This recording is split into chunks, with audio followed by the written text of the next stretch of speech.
All right, we're back on Take It to the House. We were just talking about some of the college games, and we were in the middle of LSU and Clemson before the break. Garrett Nussmeier, 28 for 38, 232, one touchdown, no picks. Klubnik, 19 for 38, little less efficient, Right. 230 yards, one pick, no touchdowns. The difference is 82 and 31 in the QBR. Now, Clemson, no points in the second half. That was kind of, to your point about, LSU's defense, what they are, forcing Clemson into, and that's really the story, that Clemson wasn't able to get points in the second half. Okay, probably the next biggest game of the weekend was Miami hosting Notre Dame. Right. Now, Miami, of course, has Carson Beck, Right. came over from Georgia. Notre Dame, a freshman quarterback that started, great game, ended with a Miami field goal to win the game. You got the feeling, especially with the way Notre Dame was surging at the end, Yeah, it was impressive. 17 points in the fourth quarter. Notre Dame, if they had a little bit more time, they could have probably won this game. Yeah. But Miami gutted it out. I thought both of these teams were really good teams. Yeah. This game, I feel like this game, along with the LSU-Clemson game and the Texas-Ohio State game, all six of those teams, to me, were impressive. Yeah. I feel like Alabama and Florida State, I'm still a little bit uncertain about.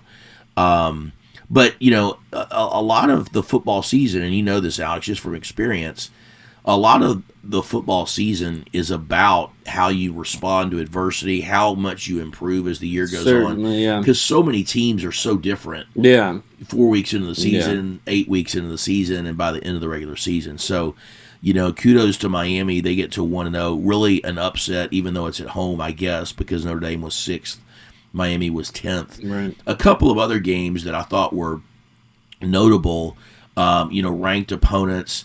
South Carolina takes care of Virginia Tech, and Tennessee takes care of Syracuse. Both of those games in Atlanta, in that Mercedes-Benz. Yeah, Mercedes-Benz Stadium. Tennessee and South Carolina both with wins.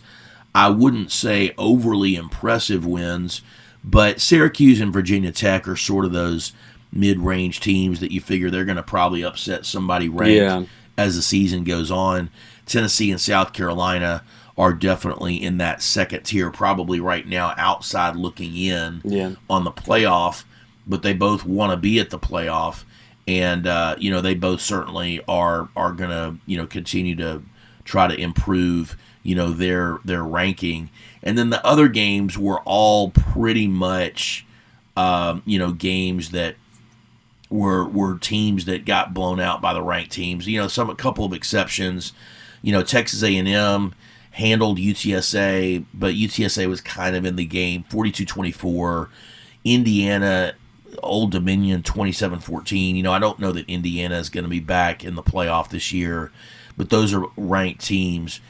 Kansas State barely comes back to beat North Dakota, the FCS team. So Kansas State still ranked, and they go to 1-1.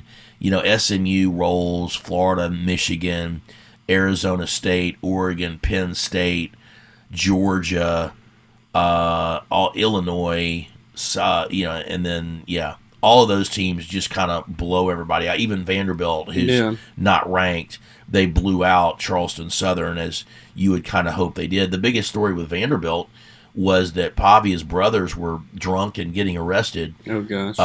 And I guess right after the game. So a little bit unfortunate there for Pavia's family. But anyway, let's go ahead and look forward to this week and week 2 in college football.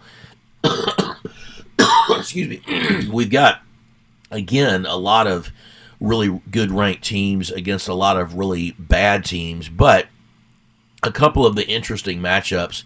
Illinois Duke is one of those we'll see. Duke's at home. Illinois is ranked number 11. See if Duke's competitive. We don't know yet. Iowa State, I think, is kind of an interesting matchup. Yeah. Both Iowa State ranked 16th, but Iowa is nobody to really mess with. We did leave out the Auburn Baylor game, by the way. Both unranked teams, but Auburn had a Yeah. big win. I thought Auburn's quarterback looked really good That's good. in that game. Got a win at Baylor. So Baylor is playing SMU this game. Don't really know how good Auburn is, so don't really know how good Baylor is, but we'll see what SMU does against Baylor. And then Texas A&M Utah State could be a little bit interesting. We'll see if Utah State can put up a fight. Oregon Oklahoma State, again unranked, but Oklahoma State shouldn't be a pushover. No. Now here's an interesting one: Ole Miss Kentucky. Kentucky, yeah. That's a kind of a mid-range SEC game, but Kentucky has given good teams problems yes. in the past. And because of last week, I'm interested in South Florida going to Gainesville, just traveling up from Tampa to Gainesville to play at the Gators. That's a mid-afternoon Saturday game.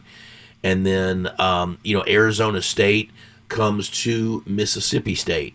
So Mississippi State has not been a good SEC team as of late, but Arizona State is ranked 12th. Mississippi State had a solid win. We'll kind of get to see. I guess Arizona State is Big 12 now, so we'll kind of see if Mississippi State can take care of Arizona State at home. And two ranked teams. Looks like Saturday night, Michigan, Oklahoma. Yeah. So traditional powers, both 1-0, ranked 15 and 18, but kind of like Tennessee, kind of like South Carolina. Teams really on the outside looking in at this point when it comes to the playoff, and that's really it for the top 25. I'm going to look down the other list, but what jumps out at you as to what you're going to want to pay attention to? Yeah, I think like you mentioned, Illinois Duke hosting. As we know, Colby Harmon's over there too, so just a little excited to check in on them and see how that's going. And then Colby's been a little injured. So he was not dressed out last week, but we'll keep an eye on him. And then, the Michigan-Oklahoma, I think, is another exciting game for me. And then Vanderbilt, Virginia Tech, kind of both teams, both unranked. But like you said, Virginia Tech can cause problems for other, ranked teams that we've seen before. And Vanderbilt is kind of on that outside looking in last year, hanging around the top 20. Interested in them and see how they are looking early in the season. So I think that is another game that I will be interested in tuning in. Two other matchups I'm just pulling up here that are both unranked games, but look interesting to me. One is Virginia NC State, two 1-0 teams. It's in Raleigh, so that'll be at NC State. Don't know if Virginia's good or not. NC State, some had picked them to, come in right after Clemson. But, with Miami and Florida State in the mix, I'm not sure that that's going to last. But we'll see. We'll see how they look. And then the other two unranked teams that I thought was a little bit interesting, Kansas at Missouri. Kansas is 2-0. And, Kansas the last couple of years have caused some problems. And they've disrupted a lot in the Big 12. Missouri's 1-0. And Missouri has had a couple of 10-win seasons. I mean, Missouri's they're not even down there with Mississippi State. They've been a really strong program, in that league. And then, I don't really see Arkansas State, Arkansas. I'm kind of just interested in seeing some of these SEC teams that I haven't seen before. So I'm interested in seeing Arkansas. K-State actually hosts Army this week, so I'm kind of interested to see if Army will put them down at 1-2. And who's playing Auburn? Or did you say they? I'm looking for Auburn. Oh, they actually host Ball State. Okay. So hopefully Auburn will roll and just have a good. But I am interested in that game because I do want to watch this quarterback again. Yeah. Well, I mean, last year felt like a interesting. revolving door. Yeah. They just couldn't figure. I felt like every other week you had a new starter, and it was just rough. So Purdue lost 11 games last year, and they went 1-0. So that was the first Purdue win in a while. They're hosting Southern Illinois, so they got a chance to go 2-0. Boston College and Michigan State are both 1-0, and they are playing each other on NBC. So, and UCLA, unfortunately, and Nico, they're just not an interesting team. Yeah. And it's unfortunate because I think they have some of the best uniforms in all of college football. Yeah. But I don't. UCLA is just not a good team. They're going to UNLV. I think they're going to be 0-2. Yeah. Well. UNLV is they're not messing around.